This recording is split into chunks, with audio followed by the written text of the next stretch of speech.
안녕하세요. 탑동교회를 섬기고 있는 김석기 목사입니다. 오늘은 로마서 6장 8절에서 9절의 말씀을 가지고 복음 앞에 무릎을 꿇다라는 제목으로 은혜를 나누려고 합니다. 만일 우리가 그리스도와 함께 죽었으면 또한 그와 함께 살 줄을 믿노니 이는 그리스도께서 죽은 자 가운데서 살아나셨으며 다시 죽지 아니하시고 사망이 다시 그를 주장하지 못할 줄을 알미라. 복음 앞에서 무릎을 꿇게 된 사람, 어떤 사람일까요? 제가 잘 알고 있는 강원랜드 앞에서 전도하는 목사님이 한 분 계신데, 강원랜드 카지노 도박 중독자들을 위해서 복음을 전하시는 분이에요. 올해 1월 7일이 그분 생일이었는데, 혼자 사시는 총각 목사님이 하나님을 기쁘시게 할 일이 뭘까를 생각하시다가 생일날 전도를 나가게 되었습니다. 요즘같이 코로나19로 전도하는 것이 이웃들에게 유쾌함을 주지 못함에도 불구하고 목사 안수 받은 한 해 하나님이 기뻐하시는 전도의 삶을 어떻게 살까 순종하기로 마음먹고 아침에 이렇게 기도를 드렸대요. 하나님, 오늘도 부족한 종이 전도하러 나갑니다. 예비된 영혼을 만나게 하시고 도울 영혼을 붙여주시옵소서. 그날은 30년 된 아파트를 전도하려고 전도팀과 함께 전도를 나갔다가 온몸에 피부병이 걸려서 15년 동안 문 밖을 출입하지 못하고 있는 한 형제를 만나게 되었는데, 자신의 연약한 피부병 때문에 사람들에게 마음의 문을 열지 못하고 15년 동안 고립되어 살아갔다니 얼마나 삶이 외로웠을까요?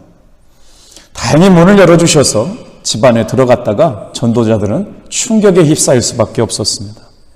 방은 가득 널브러져 있는 온갖 쓰레기와 음식물 쓰레기, 화장실에 쌓아놓은 배설물까지 악취가 진동하는 상황 속에서 그럼에도 불구하고 하나님의 은혜의 복음을 신뢰하면서 전도했다고 그래요. 전도를 마치고 반응이 없는 형제를 뒤로 하고 나오려고 하는데 그 형제가 순간 전도팀을 불렀습니다. 그리고 뜻밖의 이렇게 고백하더랍니다. 나는 죄인입니다. 저의 죄를 용서해 주십시오. 하나님 감사합니다. 놀란 전도팀들이 그분에게 복음을 전하고 영접 기도를 시킨 다음 그럼에도 불구하고 하나님께서 당신을 사랑하십니다 라고 고백하게 되었지요. 어찌된 일인지 3일 뒤에 그 형제님은 주님의 부름을 받게 되었습니다. 갑자기 돌아가게 되셨죠. 갑작스러운 기부의 전도팀들은 깜짝 놀랐습니다. 왜 우리에게 이런 일들이 일어났을까? 왜 만나게 하셨을까? 깊이 묵상하는 가운데 하나님께서 한 영혼을 마지막 가는 길에 그냥 내버려 두지 아니하시고 전도팀들을 보내주셔서 구원의 확신을 깨닫게 하시고 복음 앞에 무릎 꿇게 하는 은혜를 맛보게 하신 이 일로 인하여 하나님이 써가시는 생생한 간증의 주인공이 되었죠. 이렇게 되다 보니까 무연고자가 되어서 가족들에게 장례 소식을 알리고 장례가 진행되어 있는데 누나에게도 연락이 가고 형님에게도 연락이 갔는데 그 형님 중에 한 분이 바로 강남에서 변호사로 일하고 계셨다고 그래요.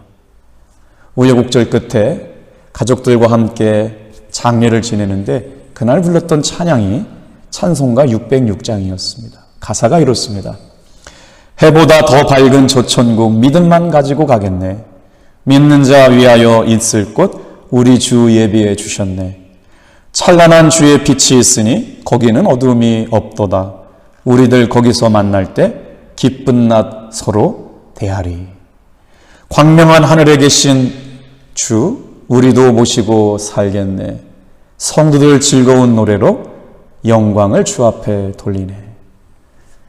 예배를 드리면서 이 찬양을 부르는데 형님이 그렇게 막 울더랍니다.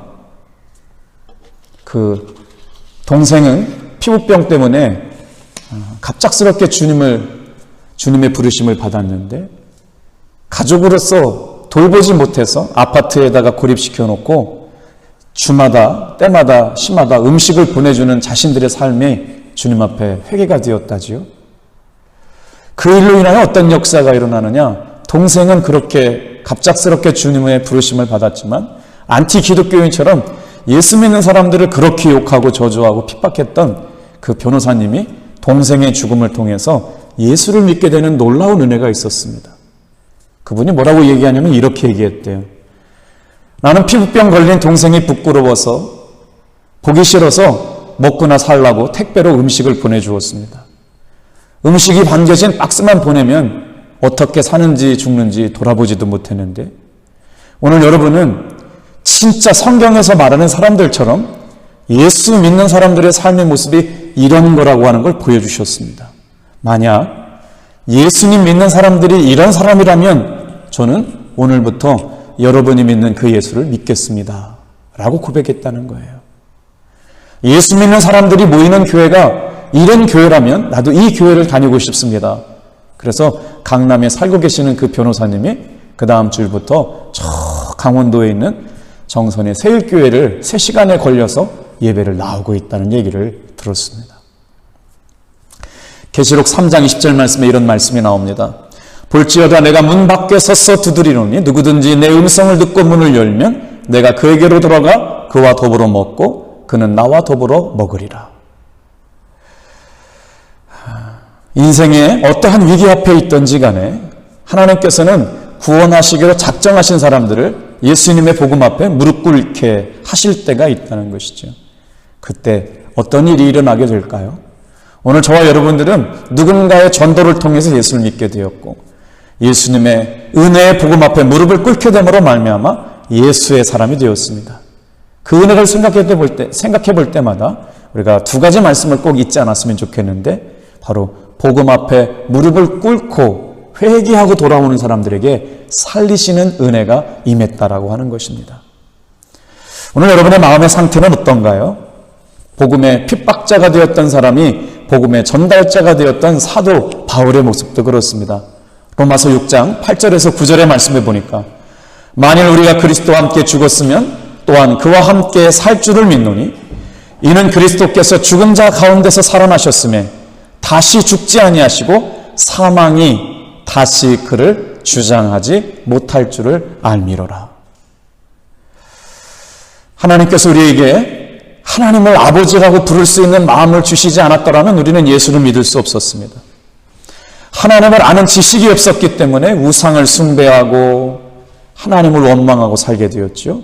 그러나 오늘 우리가 살아갈 수 있는 힘이 어디로부터 공급되느냐? 바로 예수님을 믿었던 사람들에게 오늘을 살아갈 수 있는 힘이 공급되는데 바로 예수를 주님으로 믿음으로 말미암아 예수의 복음 앞에 무릎 꿇게 될 때마다 하늘로부터 오늘을 살게 하시는 하나님의 힘이 공급된다는 것이죠. 그래서 로마서 1장 16절의 말씀에 보니까 모든 믿는 사람이 구원을 주시는 하나님의 능력, 복음은 모든 사람에게 구원을 주시는 하나님의 능력이라고 말씀하고 있어요.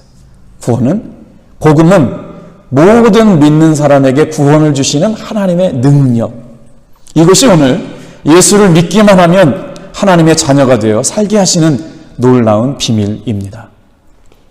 로마서 1장 17절 말씀에서도 이것을 성경에 기록한 바 의인은 믿음으로 살리라 라고 말씀하고 있는 것이죠. 구원받지 못할 사람이 없습니다. 오늘 이 영상을 보고 계시는 분, 예수의 복음 앞에 무릎을 꿇어야 해서 강권적으로 복음의 기적으로 저와 여러분을 예수 믿게 하실 때가 있습니다. 오늘이 이 영상을 보고 계시는 여러분들에게도 그런 은혜가 있기를 축복합니다. 자, 우리 인생 가운데 해결할 수 없는 것들이 참 많지만 공허함과 무기력을 내 힘 가지고 해결할 수가 없습니다. 절망이 찾아오는 것을 내 힘으로 해결할 수가 없습니다. 그런데 예수를 만난 사람들에게 있어서 기쁨, 예수를 만난 사람들 가운데 있어서 행복, 즐거움, 말할 수 없는 평안이 그들의 마음속에 찾아오셨고 도대체 채울 수 없는 인생의 빈자리가 예수의 이름 앞에 채워지는 걸 경험하게 되었죠. 사르밧 과부의 아들을 살리시는 말씀이 열왕기상 17장 22절 말씀에 나오는데 여호와께서 엘리야의 소리를 들으심으로 그 아이의 혼이 몸으로 돌아오고 살아난지라. 오늘 예수의 이름을 믿는 자, 예수의 이름을 부르는 자, 이 하나님의 은혜 가운데 살아가기를 다짐하고 예수를 믿는 사람들에게 어떤 역사가 일어나느냐? 우리의 기도의 소리를 들으고 죽었던 영혼이 살아나게 하는, 살리시는 역사가 있다고 성경은 말씀하고 있어요. 여기서 살아난지라라고 하는 말이 히브리어 원어의 카야라고 하는 단어입니다. 죽은 아이가 살아나는 것처럼 영혼이 살아나는 거예요. 아모스 5장 4절에서 6절 말씀에 보면 동일하게 말씀하시는데, 너희는 나를 찾으라 그리하면 살리라. 너희는 여호와를 찾으라 그리하면 살리라. 놀랍지 않습니까? 아무리 어렵다고 해도, 다 끝난 것 같아도, 다시 일어설 힘이 없어 보여도 너희는 나를 찾으라 그리하면 살리라. 너희는 여호와를 찾으라 그리하면 살리라. 카야의 은혜입니다. 오늘 죽은 것 같은 상태에서 다시 살아나게 하신 하나님의 은혜가 오늘 이 영상을 보고 있는 모든 사랑하는 성도님들에게 함께 있기를 주님의 이름으로 축복합니다. 죽은 것이나 다를 바 진배 없었던 나의 영혼을 살리시고 소망과 희망이 없는 것 같은 삶의 자리에 찾아오셔서 다시 살려주시는 하나님의 은혜, 복음에 무릎 꿇고 기도한 사람들에게 주시는 은혜인 줄로 믿습니다. 하나님과 단절된 삶을 살아가는 사람들에게는 바로 죽음과 같은 사망이 임했었죠. 공허함이 찾아왔어요. 이상하게 누릴 것 다 누리고 살고 부족한 것이 없을 것 같은데도 불구하고 우리 내면의 깊은 곳에 공허함이 찾아올 때가 있습니다. 자려고 누우면 무언가 불안해하고 불편하고 허전한 것, 채울 수 없는 빈자리는 바로 예수님의 복음으로 채워집니다. 오늘 이 시간 이 말씀을 듣는 여러분, 겸손하게 무릎을 꿇고 복음 앞에 살아계신 하나님의 은혜를 나도 경험하고 싶습니다. 여러분 고백해 볼 수 있기를 주님의 이름으로 축복합니다. 인생의 문제를 해결하여 주시는 복음 앞에서 무릎을 꿇게 된 이후로 강권적으로 역사하시는 놀라운 은혜가 임합니다. 어떤 사람이 그 은혜를 누리며 살 수 있을까요? 예수 믿는 사람들을 핍박하여 죽이기로 가장 앞장섰던 사울이 예수님의 복음 앞에 부르심을 받고 사울아 사울아 네가 어찌하여 나를 핍박하느냐 말씀하시는 그 말씀 앞에서 눈꺼풀이 벗겨지고 예수의 사도가 되는 놀라운 은혜를 경험했습니다. 철저하게 복음 앞에 무릎을 꿇어야 했던 사도 바울이 이제 뭐라고 말하고 고백하느냐? 나는 복음이 부끄럽지 않습니다. 예수 믿는 사람들을 가두고 옥에 가두고 매를 때리고 핍박하고 그들을 죽이는 자리에서 돌까지 던졌던 박해자가 복음의 전달자가 되는, 그리고 나서 복음을 부끄럽지 않다고 말하고 있는, 나는 복음을 부끄러워하지 않습니다. 이 놀라운 사실이 이 영상을 함께 보시는 여러분에게 일어나기를 축복합니다.